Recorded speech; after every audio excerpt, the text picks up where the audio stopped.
understand the concept of specific energy, we should know that Bernoulli equation is used to analyze the steady flow in open channel.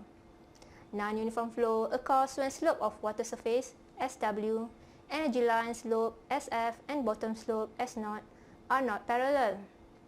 Specific energy E is the energy of flow measured with respect to the channel bottom, which represent by the equation of total flow depth Y and velocity head V squared over 2G.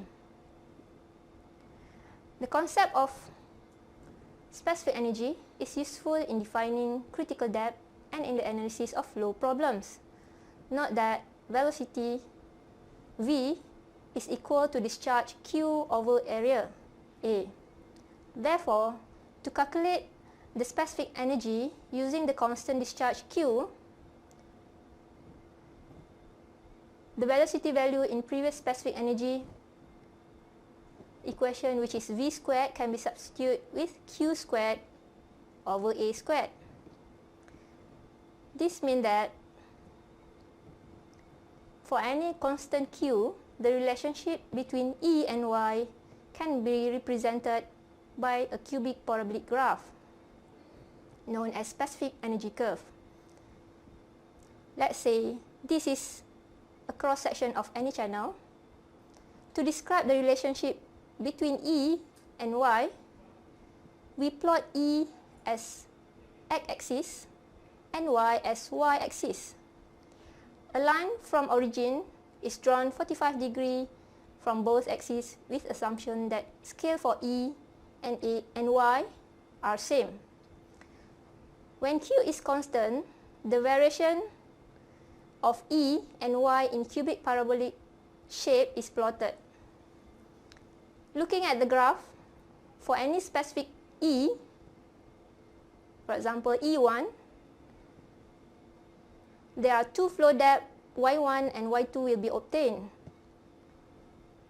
Y1 and Y2, known as alternate depth. These two flow depth or alternate depth will represent as subcritical Y and supercritical Y.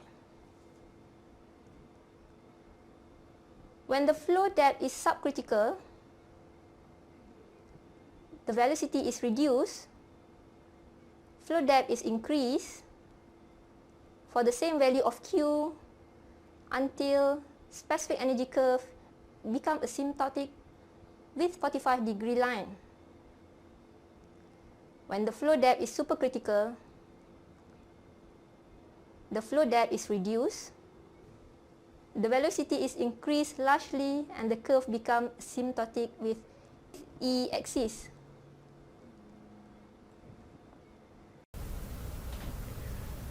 Between this subcritical and supercritical flow depth,